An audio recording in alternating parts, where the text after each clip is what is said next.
ప్రార్థన చేసుకుందాం. పరిశుద్ధుడవైన మా తండ్రి, మహోన్నతుడవైన మా దేవ, మహిమ కలిగినటువంటి మా రాజా, మీ పాద సన్నిధిలో చేరి మీ ప్రియ కుమారుడు మా రక్షకుడైన యేసుక్రీస్తు నామమున మీకు స్తోత్రమును చెల్లిస్తూ ఉంటున్నాం. ఇంతవరకు ఈ పరిచర్యలో మీరు మాకు సహాయం చేస్తూ వచ్చిన విధానము కొరకే మీకు స్తోత్రములు. మా మధ్యలో ఉంచబడిన ప్రభు బలను బట్టి మిమ్మల్ని స్తుతిస్తూ ఉంటున్నాం. ఆరాధనలో భాగంగా ప్రభు బలను సమీపించక మునుపు మీ వాక్యం ద్వారా మాతో మీరు మాట్లాడుతున్నామని మీకు మనవి చేస్తూ ఉంటున్నాం. నిలబడుతున్న మీ దాసుని మీరు కరుణించండి. అయోగ్యుడను నిష్ప్రయోజకుడను నాయన, మీ సన్నిధిని నిలిచి పరిచర్య చేయటకు ఏమాత్రం అర్హత లేని వాడను. మీరు నన్ను కరుణించి మీ కలవరి శిలువ రక్తము చేత మీరు నన్ను కడిగి పవిత్రపరచండి. నీవు పలుకరుసిన దాన్ని బోధించదని మీరు సెలవిచ్చిన మాటను మీరు నా పక్షంగా నెరవేర్చండి. దేవా, మీ పరలోకపు సింహాసనం నుండి మీ స్వరాన్ని మాకు వినిపించండి. అయా, మీ ప్రజల వాక్యాన్ని ఎంతో శ్రద్ధతో విని మేలు పొందుటకు సహాయం చేయండి. నీకు విరోధముగా రూపింపబడిన ఈ ఆయుధం వర్ధిల్లదని వాక్యం రాయబడిన మాట ప్రకారం శత్రుకార్యాలు లయపరచండి. ప్రతి ఆటంకాన్ని దూరపరచండి. వాక్యం యొక్క వెలుగులో మేము పరీక్ష చేసుకుని యోగ్యంగా బలలో పాలుపంపులు పొందినట్లుగా మీ సహాయం మాకు దయచేయమని యేసుక్రీస్తు ప్రభు నామమున ప్రార్థించి స్తుతించి వేడుకొనుచున్నాం తండ్రి, ఆమేన్. పరిశుద్ధ గ్రంథములో ఒప్పుకొనుట అనే మాట కొన్ని చోట్ల రాయబడ్డట్లుగా మనము గమనించవచ్చు. ఆరాధన వర్తమానములో దేవుని విషయమై మనుషులు ఒప్పుకోవలసిన సంగతులు ఏంటో మనం చూస్తూ వచ్చాం. ఈ సమయంలో ప్రభు యొక్క బలను సమీపించక మునుపు ఒప్పుకొనుట అనే మాటను ఆధారం చేసుకుని వాక్యాన్ని మనము ధ్యానం చేద్దాం. ఒప్పుకొనుట అనే మాట వ్రాయబడుతూ వచ్చిన 5 సందర్భములను మనం చూద్దాం. మొదటిగా యెహోషువ గ్రంథము 7వ అధ్యాయము 21వ వచనం. యెహోషువ గ్రంథము 7వ అధ్యాయము 21వ వచనం. దోపుడు సొమ్ములో ఒక మంచి షీనారు పైవస్త్రమును, 200 తులముల వెండిని, 50 తులముల ఎత్తుగల ఒక బంగారు కమ్మిని నేను చూచి వాటిని ఆశించి తీసుకుంటుని, అదిగో నా డేరా మధ్య అవి భూమిలో దాచబడి ఉన్నవి, ఆ వెండి దాని క్రింద ఉన్నదని ఉత్తరమిచ్చి తాను చేసినదంతయు ఒప్పుకొనెను. ఈ వచనములో ఆకాను అనే ఒక వ్యక్తిని గురించి మనము చూస్తూ ఉంటున్నాం. ఎవరు ఆ వ్యక్తి చెప్పండి? విన్నారు అందరూ?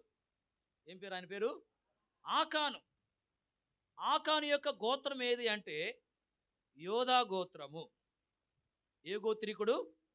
యోధా గోత్రికుడు. ఈ ఆకాను అనే వ్యక్తి తాను చేసినదంతయు ఒప్పుకుంటూ వచ్చినట్టుగా మనము గమనిస్తూ ఉంటున్నాం. ఆకాను అనే వ్యక్తి చేసినదంతా కూడా ఒప్పుకున్నాడు. గమనించండి, ఈ సందర్భము మనకు తెలిసిన సందర్భమే. ఇశ్రాయేలీయులు కనాను దేశంలో ప్రవేశించిన తర్వాత మొదటిగా యెరికో పట్టణం మీదకి వాళ్ళు వెళ్ళారు. దేవుడు ఏం చెప్పాడంటే, ఆ పట్టణంలో ఉన్న వారిని నిర్మూలన చేయక మునుపు దేవుడు ఆజ్ఞాపిస్తా వచ్చాడు. ఈ యెరికో పట్టణంలో ఉన్నదంతా కూడా శాపగ్రస్తమైంది. దానిలోది ఏది కూడా మీరు ఆశించి తీసుకోకూడదు. ఆ పట్టణంలో వెండి కానీ, బంగారం కానీ, ఇత్తడి కానీ, ఇనుము కానీ మీకు కనబడితే దాన్ని యెహోవా ధనాగారంలోకి తీసుకురావాలి అని చెప్తూ వచ్చాడు దేవుడు. ఇప్పుడు ఇశ్రాయేలు అందరూ ఆ పట్టణం మీదకి వెళ్ళారు. సమస్తాన్ని దేవుడు చెప్పినట్టు నిర్మూలన చేశారు.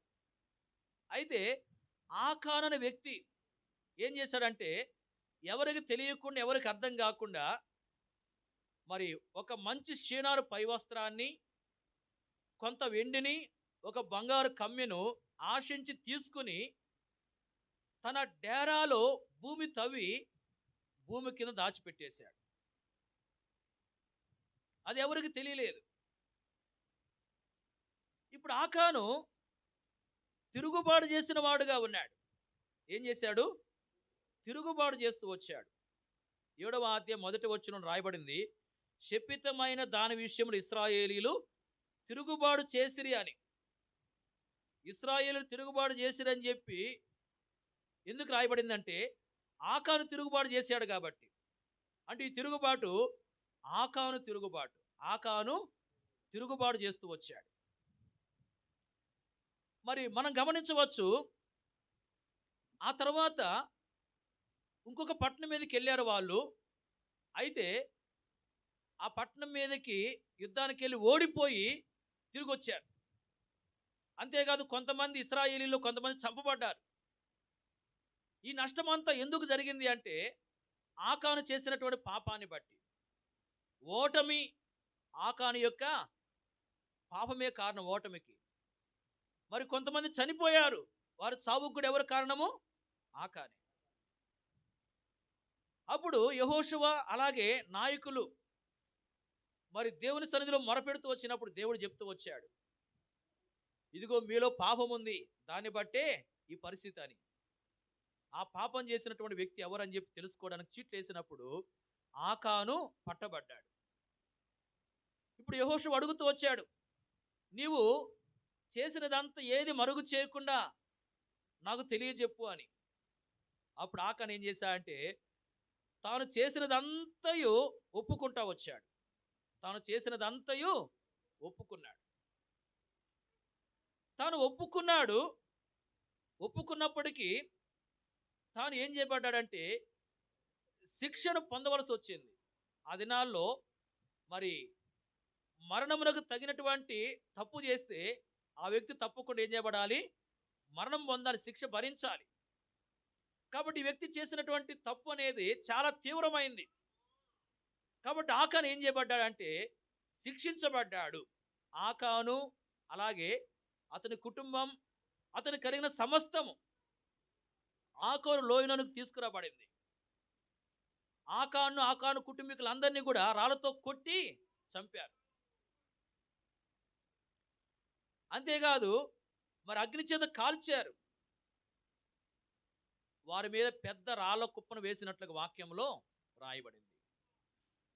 చూడండి, ఇక్కడ ఆకాను పాపం చేసిన వాడుగా ఉన్నాడు, తిరుగుబాటు చేసినటువంటి వాడుగా ఉన్నాడు.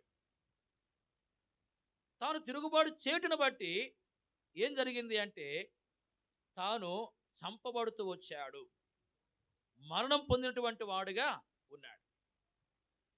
గమనించండి, ఆకాను తాను చేసినదంతయు ఒప్పుకున్నట్లుగా వాక్యం మనం చూస్తున్నాం. తాను చేసింది ఏంది అంటే తిరుగుబాటు చేస్తూ వచ్చాడు. తాను ఏం చేశాడు? తిరుగుబాటు చేస్తూ వచ్చాడు. తాను చేసిన తిరుగుబాటును బట్టి ఎలాంటి నష్టము కలిగింది అంటే తాను మరణం పొందిన వాడుగా ఉన్నాడు. పరిశుద్ధ గ్రంథములో ఇంకొక వ్యక్తిని కూడా మనం చూడవచ్చు. సమూయేలు 2వ గ్రంథం 11వ అధ్యాయం చివరి వచనములో మనం చూస్తే అక్కడ దావీదుని గురించి రాయబడింది. దావీదు చేసినది యెహోవా దృష్టికి దుష్కార్యముగా ఉండెను అని. దావీదు చేసినది యెహోవా దృష్టికి ఎలా ఉంది? దుష్కార్యంగా ఉంది. ఏది తాను చేసింది అంటే తాను మరి ఉరియా భార్యతో పాపం చేస్తూ వచ్చాడు. దాన్ని కప్పుకోవడానికి ఏం చేశాడంటే ఉరియాను చంపిస్తా వచ్చాడు. ఆ విధంగా దావీదు పాపం చేసినటువంటి వాడుగా ఉన్నాడు. దావీదు కూడా తన పాపాన్ని ఒప్పుకున్నాడు. ఒప్పుకున్నప్పటికీ తన పాపాన్ని బట్టి శిక్ష అనేది అనుభవించవలసి వచ్చింది. ఏంది శిక్ష అంటే మనం 12వ అధ్యాయాన్ని మనం గమనించవచ్చు. సదాకాలము నీ ఇంటి వారికి యుద్ధములే అని దేవుడు చెప్తా వచ్చాడు. ఏం కలిగినాయి? యుద్ధాలు కలిగినాయి. యుద్ధాలు కలిగినాయి అంటే మరి అది ఏం చూపిస్తుందంటే యుద్ధాలు ఉంటే ఏముండదు? నెమ్మది ఉండదు. యుద్ధాలు ఉంటే ఏముండదు, నెమ్మది ఉండదు. అంటే నెమ్మది లేని స్థితి తాను పొందినవాడుగా ఉన్నాడు. నెమ్మది లేని స్థితిని పొందుతా వచ్చాడు. చూడండి, ఆకాను చేసిన తిరుగుబాటును బట్టి ఆకాను చంపబడతా వచ్చాడు. దావీదు చేస్తూ వచ్చిన దుష్కార్యాన్ని బట్టి దావీదు నెమ్మదిని కోల్పోయిన వాడుగా ఉన్నాడు. ప్రియులారా, గమనించండి, మరి పాపం అనేది ఎంతో నష్టాన్ని కలిగిస్తుంది అని ఈ రెండు సందర్భాల ద్వారా మనము గ్రహిస్తూ ఉంటున్నాం. మరి మన జీవితంలో మనం ఏదైనా దేవునికి వ్యతిరేకంగా పాపం చేస్తే, దేవునికి వ్యతిరేకమైన కార్యాలు చేస్తే కొన్నిసార్లు మరి ఆత్మీయంగా చనిపోయే పరిస్థితి ఏర్పడవచ్చు. కొన్నిసార్లు ఏమో నెమ్మదిని మనం కోల్పోవచ్చు. దావీదు చేసిన పాపాన్ని బట్టి నెమ్మదిని కోల్పోయాడు. ఆకాను చేసిన పాపాన్ని బట్టి ప్రాణమే పోగొట్టుకున్నాడు.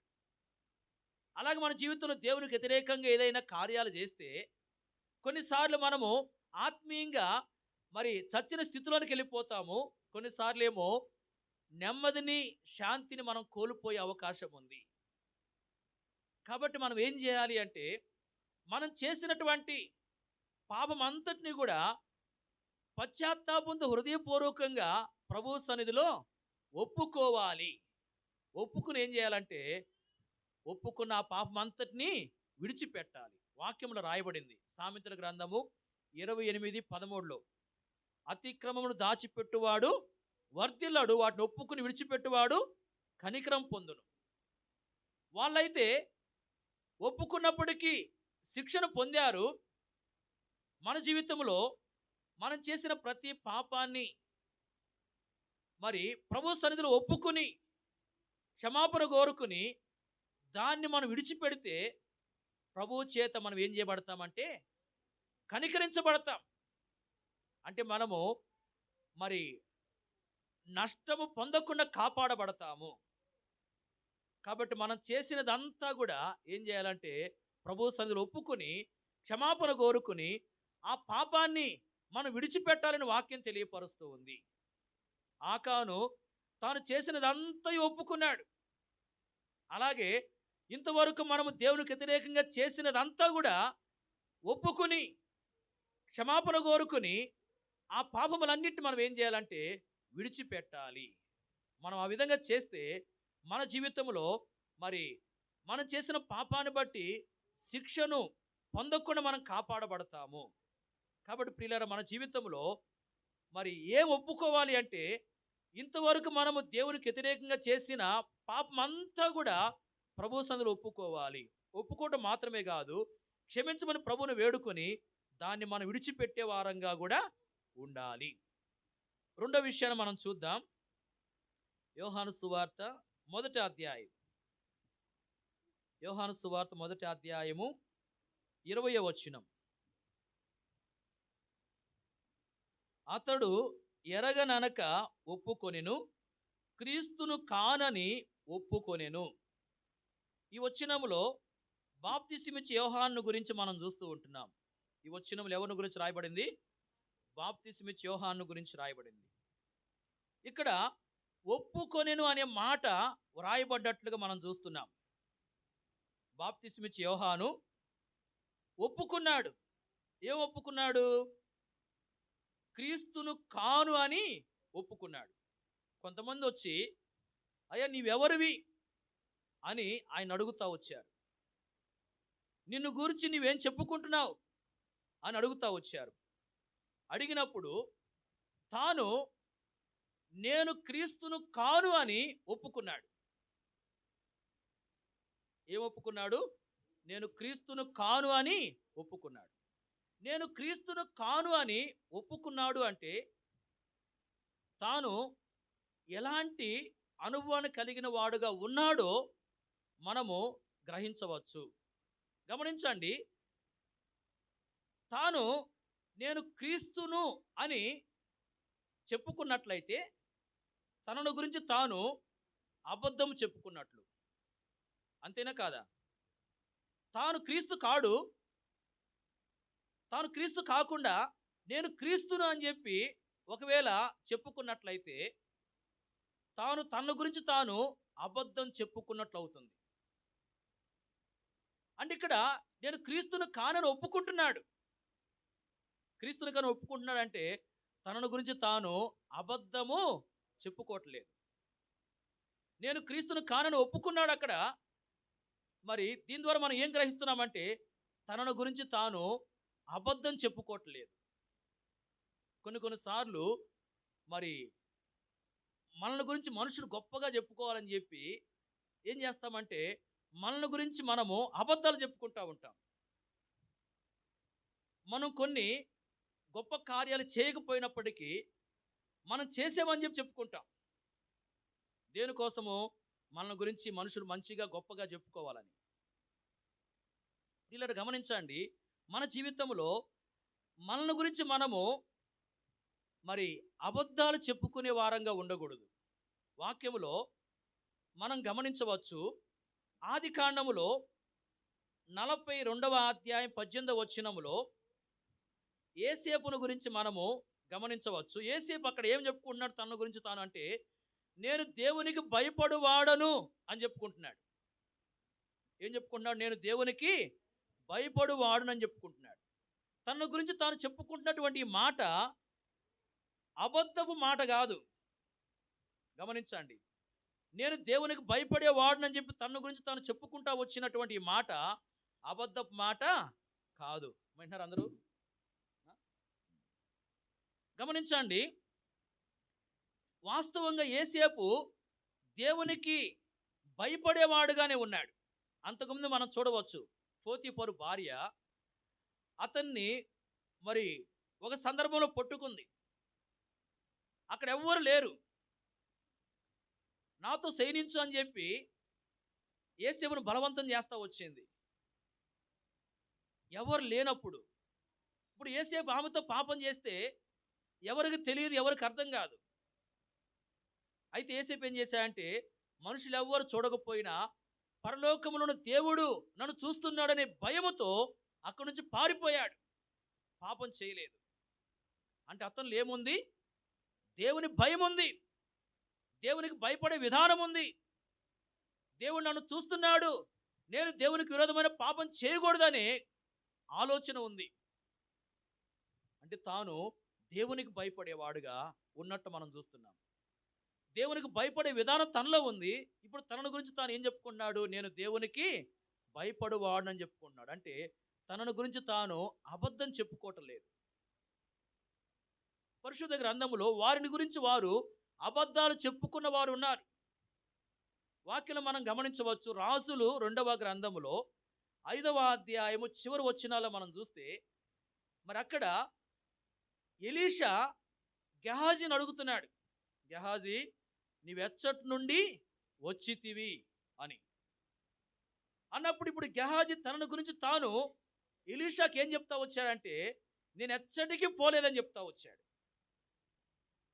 అంతకుముందు ఎక్కడికి వచ్చాడు?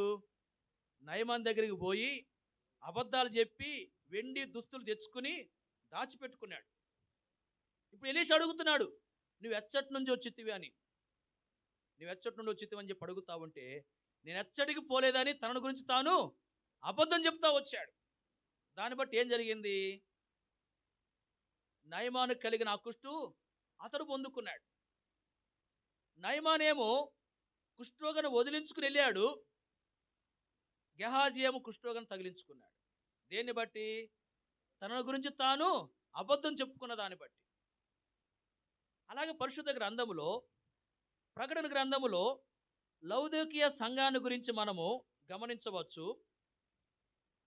3వ అధ్యాయములో 17వ వచనములో మనం చూసినట్లయితే ఇక్కడ ఆ సంఘములో ఉన్నటువంటి ప్రజలు ఏ విధంగా ఉన్నారు అంటే మనం చూస్తున్నాం.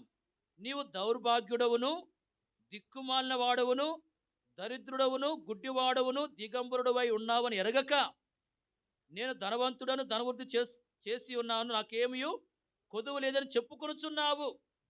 చూడండి, ఇక్కడ ఆ సంఘంలో ఉన్న ప్రజల యొక్క స్థితి ఎలా ఉంది? మరి చెప్పండి ఎలా ఉంది? దౌర్భాగ్యులుగా ఉన్నారు, దిక్కుమాలిన వారుగా ఉన్నారు, దరిద్రులుగా ఉన్నారు, గుడ్డివారుగా ఉన్నారు, దిగంబరులుగా ఉన్నారు. ఇలా ఉండి వారి గురించి వారు ఏం చెప్పుకుంటున్నారంటే, నేను ధనవంతుడని చెప్పుకుంటున్నాడు.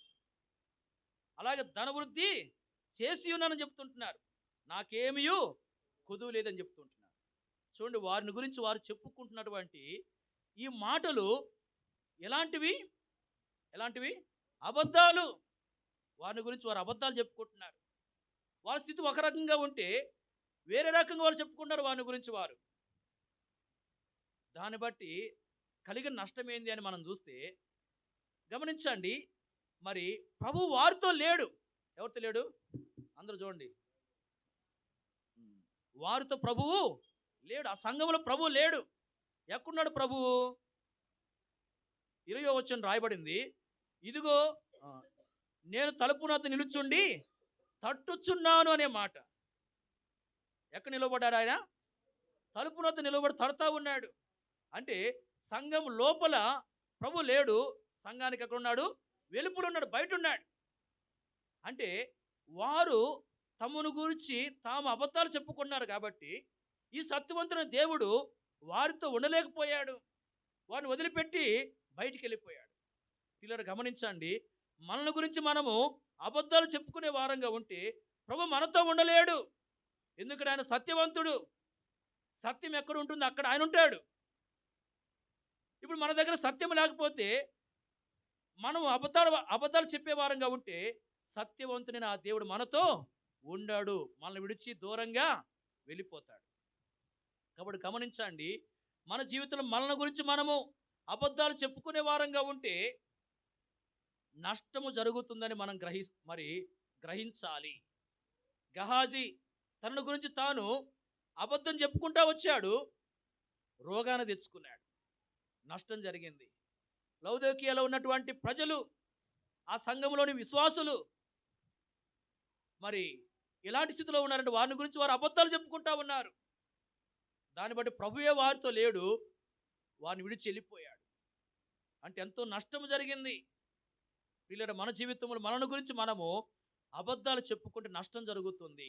కాబట్టి మనల్ని గురించి మనం అబద్ధాలు చెప్పుకోకూడదు. మన గురించి మనం నిజాలే చెప్పాలి. వాక్యలు మనం చూస్తున్నాం. బాప్తిస్మిచ్చే యోహాను ఒప్పుకున్నాడు. ఏం ఒప్పుకున్నాడంటే నేను క్రీస్తును కాను అని ఒప్పుకున్నాడు. క్రీస్తును కాను అని తను ఒప్పుకున్నాడు అంటే తన గురించి తాను అబద్ధాలు చెప్పుకోవడం లేదు. తన గురించి తన అబద్ధాలు చెప్పుకోవడం లేదు. పిల్లల, మన గురించి మనము అబద్ధాలు చెప్పుకునే వారంగా ఉండకూడదు. ఎక్కడైనా మన గురించి మనం అబద్ధాలు చెప్పుకునే వారంగా ఉంటున్నామేం పరిశీలన చేసుకుని అలాంటి స్థితిని మనం వదిలిపెట్టాలని వాక్యం మనకు హెచ్చరిక చేస్తూ ఉంది. మూడో విషయాన్ని మనం చూద్దాం. చూడండి, హెబ్రీయులకు రాసిన పత్రిక 10వ అధ్యాయం. తీయండి బైబిల్, వినండి. హెబ్రీయులకు రాసిన పత్రిక 10వ అధ్యాయము 34వ వచనం చదవండి. 10:34. ఎలాగనగా మీరు ఖైదులో ఉన్నవారిని కరుణించి మీకు మరీ శ్రేష్టమైనది స్థిరమైనదినైనా స్వాస్థ్యం ఉన్నదని ఎరిగి మీ ఆస్తి కోల్పోవటకు సంతోషముగా ఒప్పుకొంటిరి. ఈ వచనములో ఒప్పుకొంటిరి అనే మాట రాయబడి ఉంది.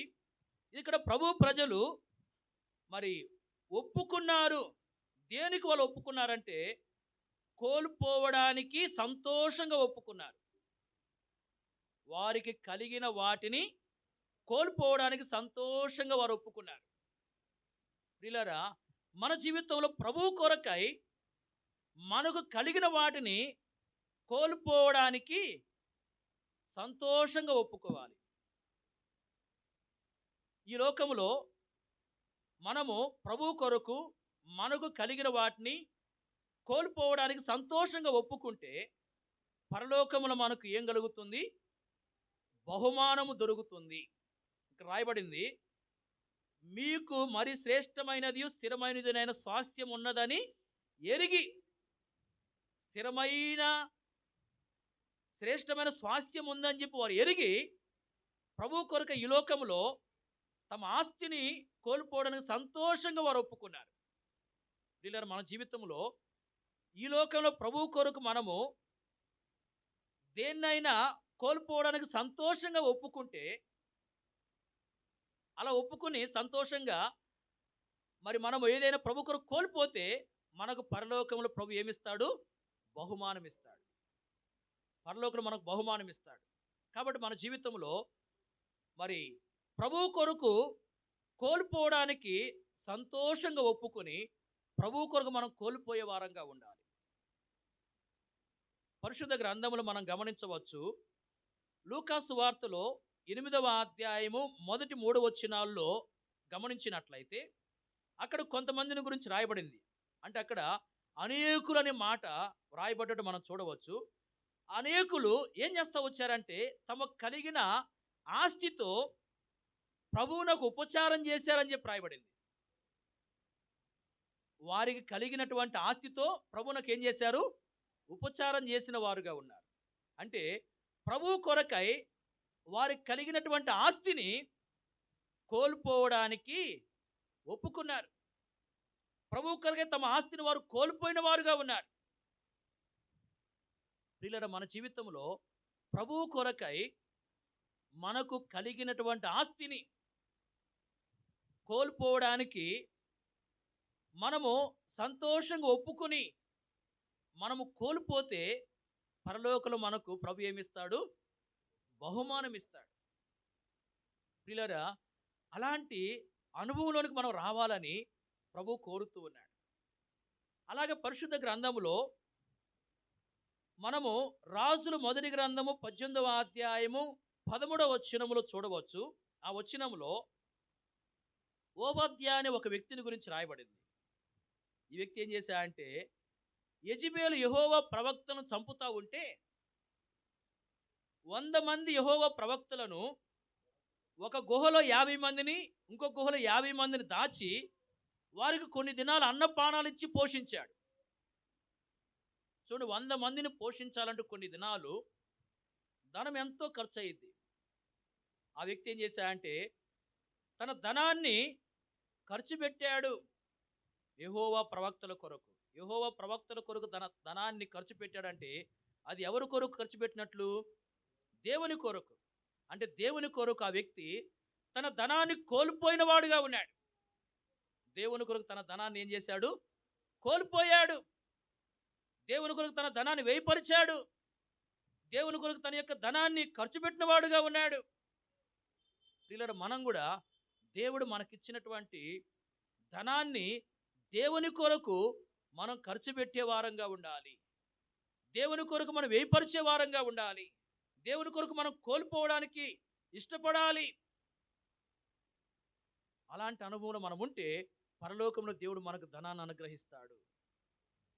అలాగే పరిశుద్ధ గ్రంథంలో మనం గమనించవచ్చు. ఫిలిప్పీలకు రాసిన పత్రికలో 2వ అధ్యాయంలో యేసుక్రీస్తు ప్రభువుని గురించి మనము చూడవచ్చు.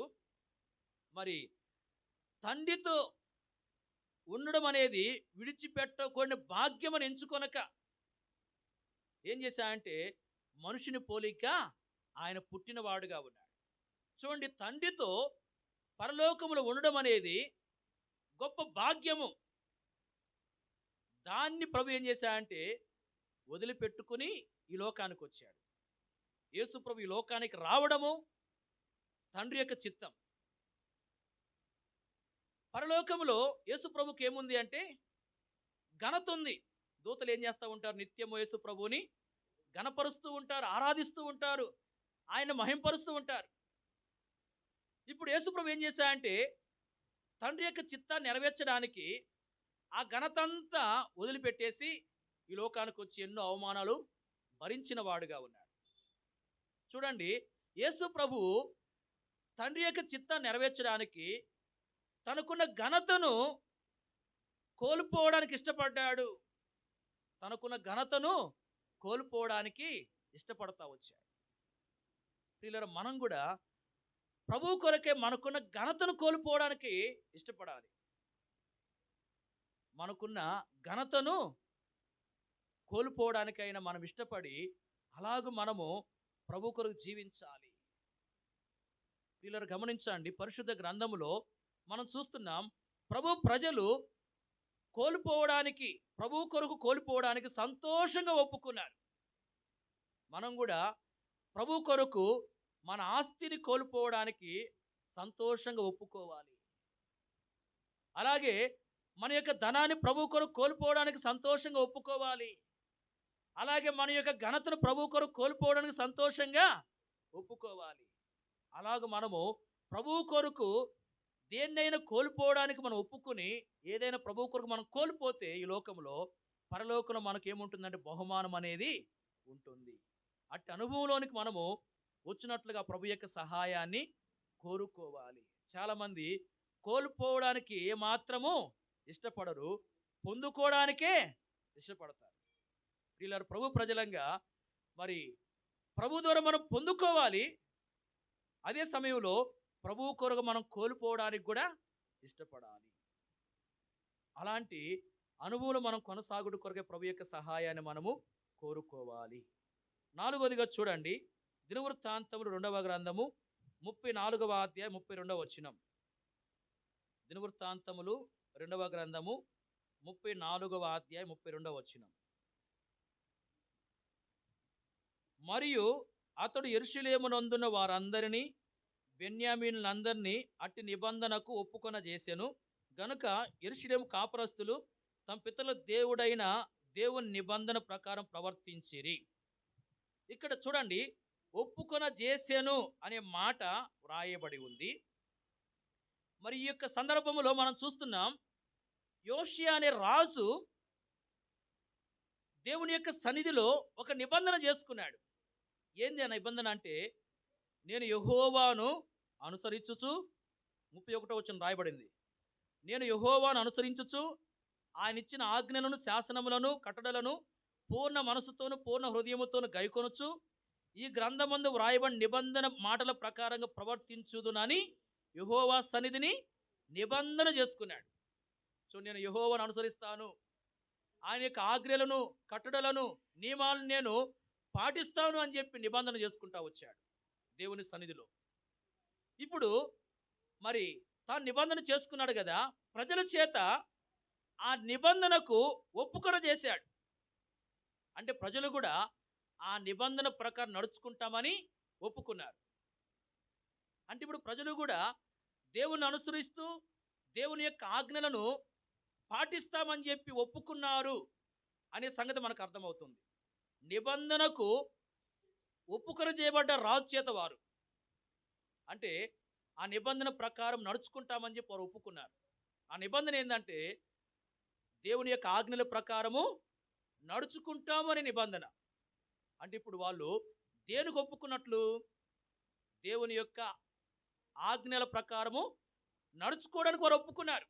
ఒప్పుకుని దేవుని యొక్క ఆజ్ఞల ప్రకారం వారు నడుచుకుంటా వచ్చారు. వీళ్ళ మనం కూడా దేవుని యొక్క ఆజ్ఞల ప్రకారం, దేవుని యొక్క కట్టల ప్రకారం నడుచుకోవడానికి ఒప్పుకుని ఆజ్ఞల ప్రకారం నడుచుకునే వారంగా మనం ఉండాలి.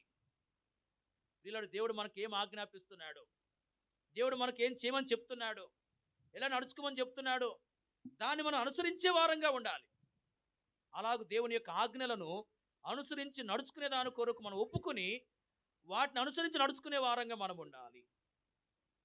పరిశుద్ధ గ్రంథములో దేవుని యొక్క ఆజ్ఞల ప్రకారం నడుచుకున్న వారు ఎంతోమంది ఉన్నట్లుగా మనము గమనించవచ్చు.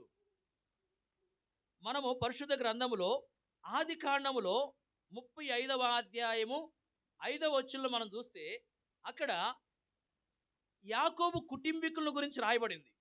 ఎవరి కుటుంబము? యాకోబు కుటుంబం. దేవుడు ఆజ్ఞాపించిన ప్రకారము యాకోబు తన కుటుంబంతో కూడా బేతేలుకు వెళుతూ ఉన్నాడు.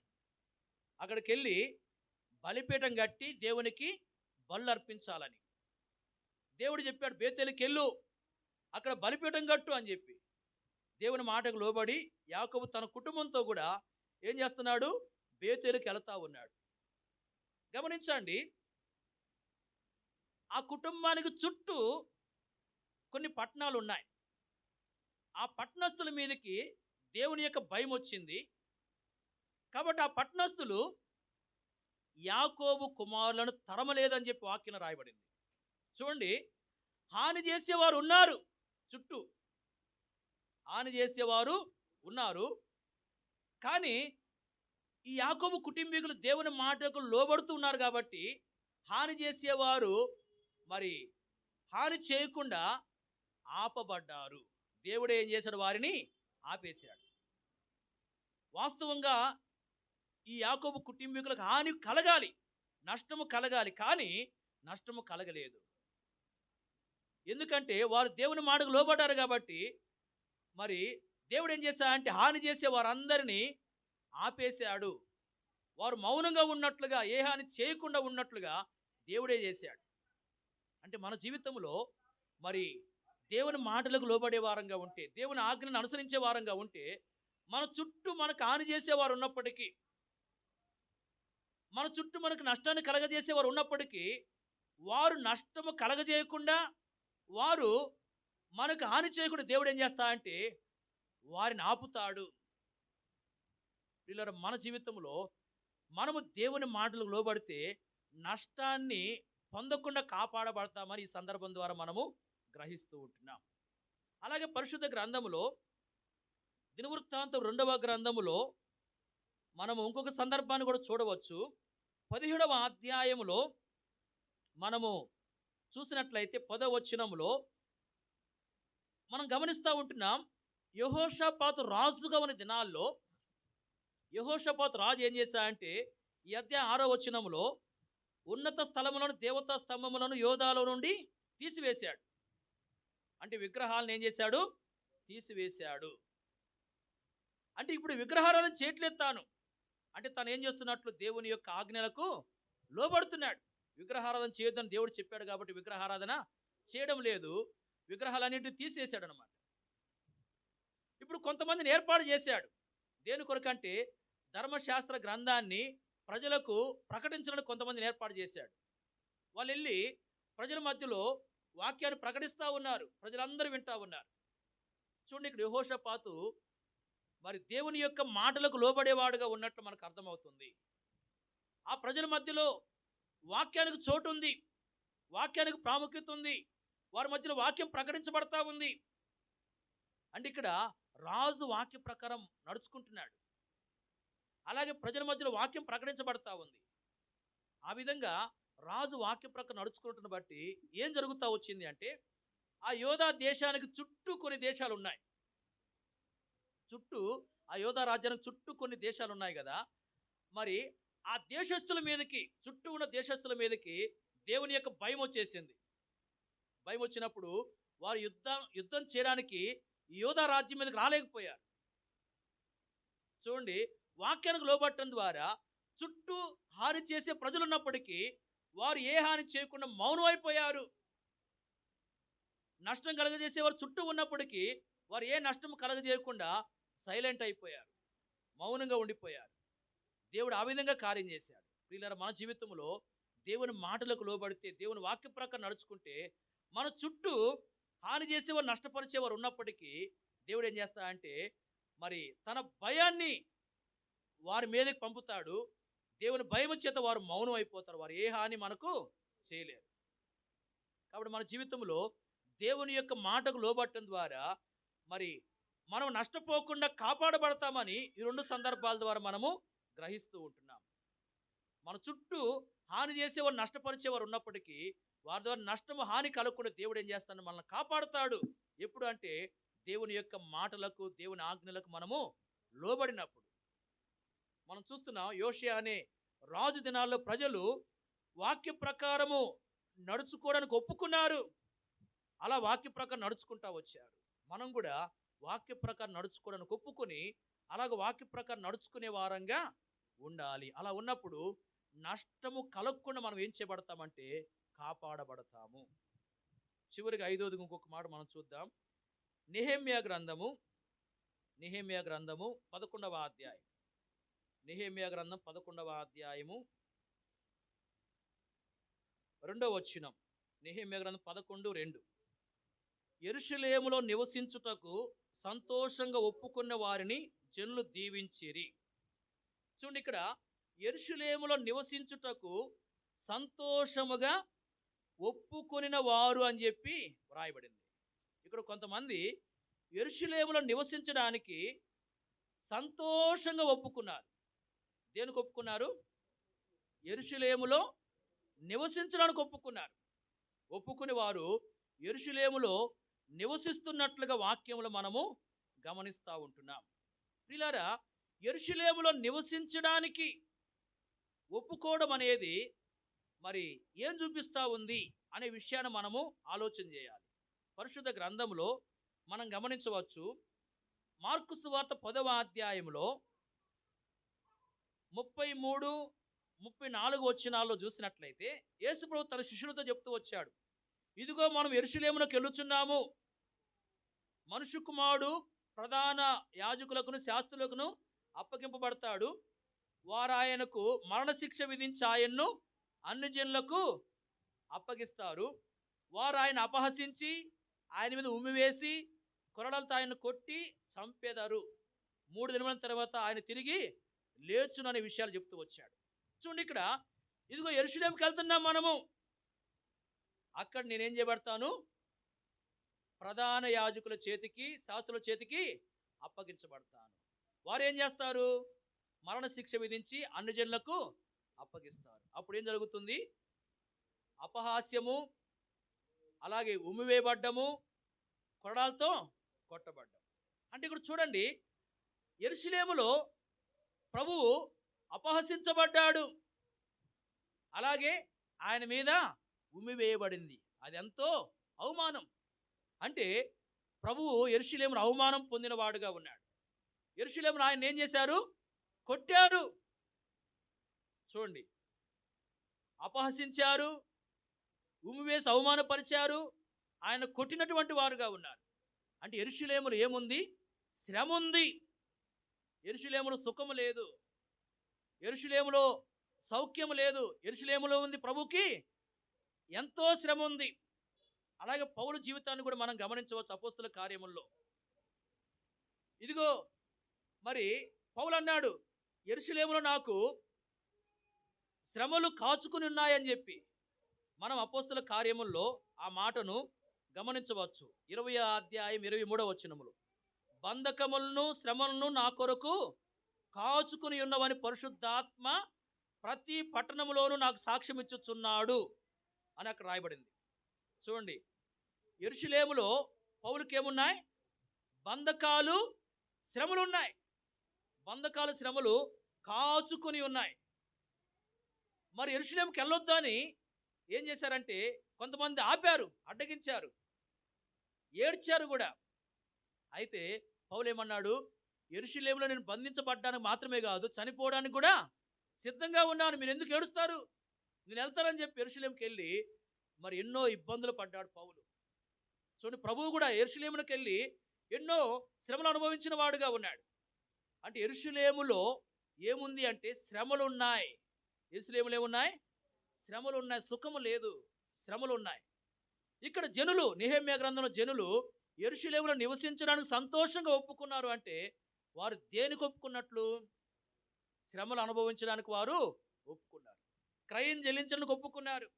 ప్రియులారా, మనం కూడా ప్రభు కొరకు మనం ఏం చేయాలంటే క్రయం చెల్లించాలి.